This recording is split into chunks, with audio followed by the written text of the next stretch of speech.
It's the first Sunday of Advent. And Advent is all about the imperative. It's all about the fast, the urgent, the demanding. Everything is about waking up, getting ready, preparing the way. Those are our big themes in Advent. And everything seems to be said with urgency when we read Scripture during Advent. And it's with this same sense of urgency that the writer of Daniel speaks to those suffering in 165 BC under the Seleucid Empire. They're Hellenistic Greek people who've taken over Jerusalem. The people of Jerusalem are being oppressed by yet one more outside force. And basic Jewish practices were being outlawed, like commandment number 1, love the Lord and only your God. It was being outlawed. So, the writer of Daniel tells a story that casts the minds and hearts of the people back 400 years to the time when they were in exile in Babylon. Oh, back to the rivers of Babylon yet again.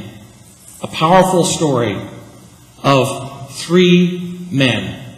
Now, Katie and I have had a little discussion about how to pronounce these names. And I didn't look it up. I have no idea what the right way to say them is, but I've always said them Shadrach, Meshach, and Abednego. But Katie, who's way more scholarly than me, has said Shadrach, Meshach, and Abednego. Is that right? Abednego. Which I think is fascinating and actually sounds a little more Hebrew than the way we've always said it. But I'm going to go with Shadrach, Meshach, and Abednego because that's what the song is. Some of you guys in the back row would do this. Shadrach, Meshach, Abednego. Remember that from 30s? You can look it up on the Mayfair Facebook page when you go home. I posted a cool video of a cool song that you don't want to hear me sing all of. I'm going with Shadrach, Meshach, and Abednego. But Katie's like, well, was I wrong? I have no idea. I've never studied. Because when do you bump into these guys? Not often. Well, if you're watching VeggieTales with your grandchildren. But other than that, not often.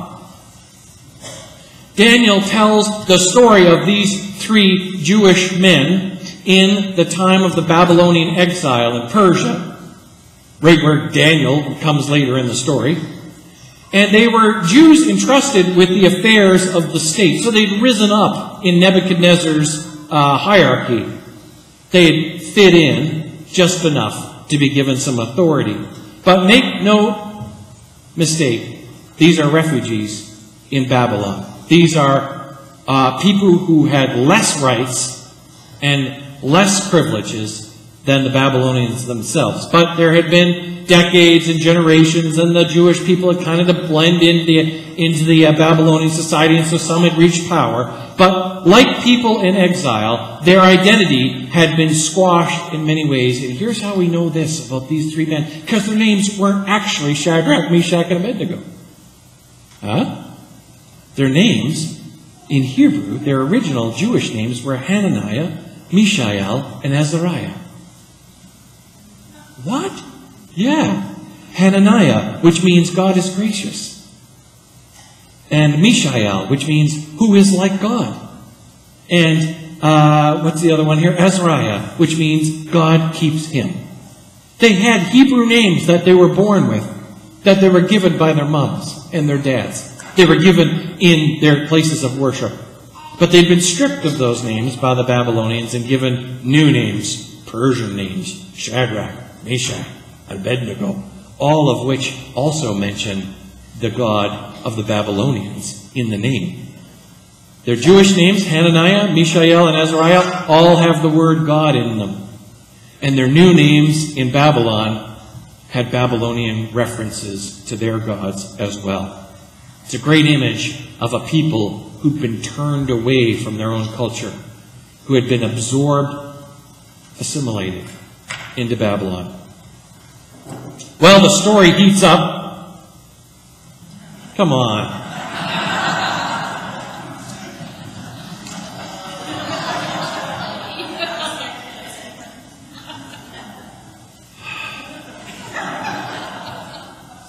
And the king demands that everybody... Now, I'm just going to say this for the engineers. The statue that Nebuchadnezzar made was 90 cubits, I think it said, by 9 cubits. Okay? So it was 10 times taller than it was wide. Made out of solid gold. Ridiculous. It's a ridiculous figure. I don't know how it could ever stand. There's probably a way, but I don't know. And it's just this, it just adds to the ridiculous drama of this story that there was 90 cubits. A cubit is from your, I think, from your nose to the tip of your finger. So mine's a little longer than some of yours, but there's a cubit. And so 9 of these across, but 90 of these high.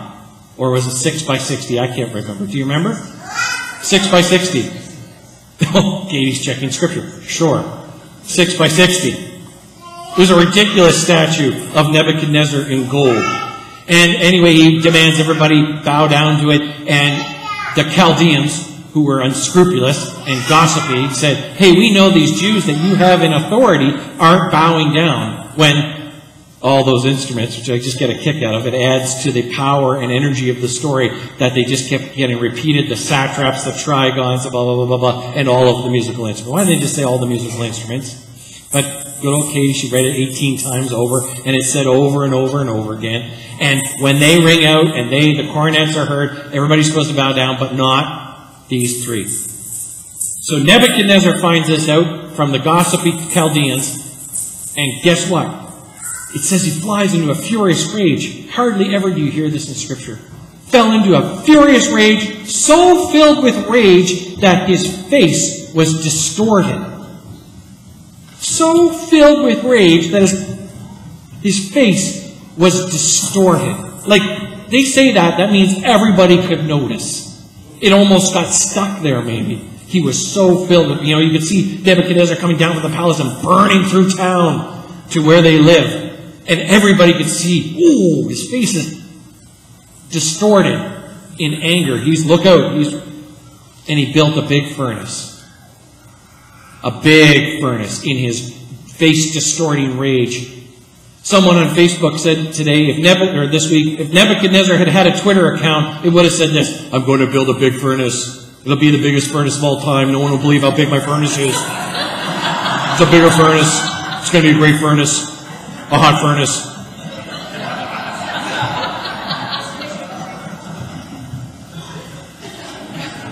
No one's ever seen a furnace like this. And did you hear? Because of the urgency with which the furnace was built and heated, the attendants who put these poor guys in got burned to death. That's how hot it was. You didn't even have to go in the fire to get killed. You just had to be on the payroll, so to speak. Poor guys. I've just imagined, sneaking in my mind, is that some slave Jews were the fire builders. And they're like, oh, we're going to heap coals on this one if it's going to kill our own people. And then sure enough, the attendants open the doors. This great drama in this story. Great drama.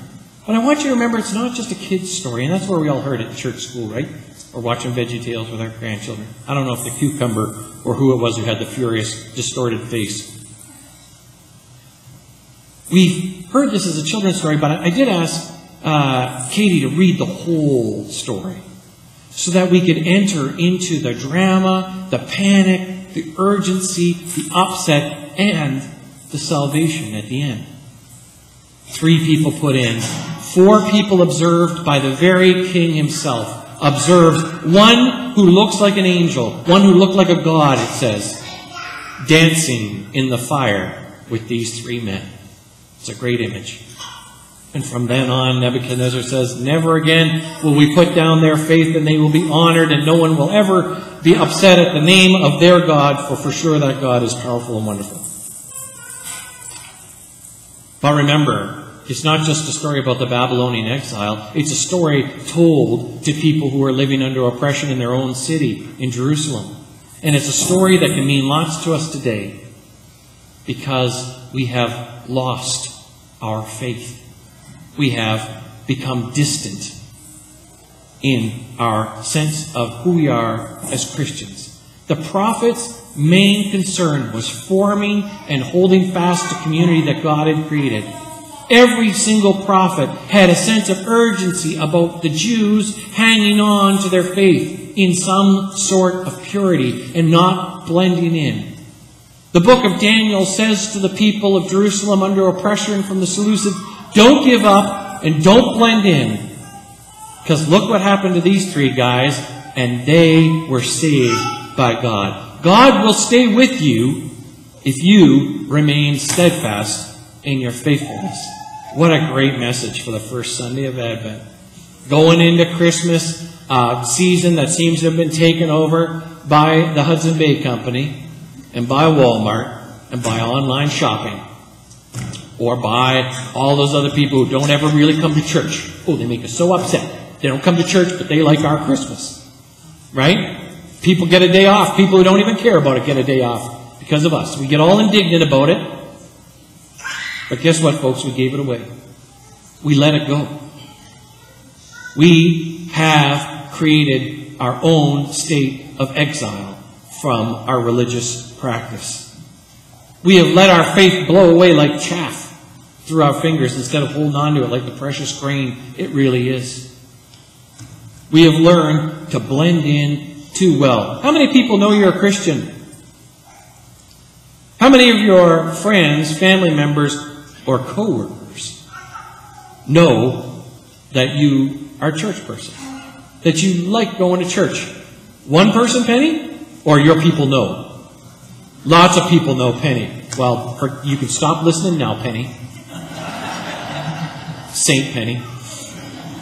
There, Molly, you've got somebody to be sainted with you. Saint Molly, Saint Penny. Not many of us talk about church to our friends. Or act maybe in ways that would seem a little counter to our culture. And boy, are we being called these days to be counter-culture. We are called, folks, to live what we actually believe in ways that will be noticed. One thing I love about Easter morning sunrise service, we stand out there on the front lawn and we light a little fire and we stand there and we sing it. Cars go by and the people cycle by and usually one police cruiser goes by. What's going on over there? And we sing for 20 minutes and we have prayers and we have public witness. We're out there. We're not showing off. We're living our faith for the world to see. But boy, we've learned to blend in so well to this empire called North America. We're nervous about our Christianity. We're worried about asking our friends, would you like to come with us to church? Oh, you're one of those people. Are you judging me? Are you judging me? No, we're not judging you. We're not Benny Hinn. We're not, a fundamentalist preacher on the radio telling you you're bad. We're just inviting you because we really enjoy church. We really love getting together in community. We love singing to God. We thought maybe you'd like to come. This is the prophetic message of Daniel. Hang on to your faith in a world that seems like it's changed. Hold fast to your faith. Worship your God. Teach your children. Oh, our kids don't know anything about religion anymore. The teachers won't teach them that anymore. They hardly even say any prayers at school. Hey, I know. Say them at home. Teach your own kids your faith. I grew up blessed in a house where my dad taught Sunday school, and we talked about God, not all the time, but I know what my parents looked like when they were acting faithfully. Do your kids and grandchildren know what it looks like to live faithfully? The prophet Daniel is asking you today. The prophetic work, as I said, is all about forming community. The prophets were those who called people back to who God had meant them to be. So this day, on the beginning of Advent, as we go into this messy, crazy, chaotic, wonderful, slightly dangerous, and a bit zany season, where the message seems to get dispersed and everybody gets to hang on to it, and that's good. Peace, hope, love. We want the world to hang on to it. We can ask ourselves, what can we do? We need to lean in. We need to lean into this community right here in our practices, in our words, and the lyrics to our hymns, and the prayers that we say, and the spirit that we feel here. All of this community that God has given us, we can lean into. This is what we can do in Advent to get ready. We can remember that this community has been given to us. That we have been brought here, not by mistake, but by our God. Formed by God, and we can enjoy it, gather close to it, weave our lives into it in a new way over the next 4 weeks. May it be so. Amen.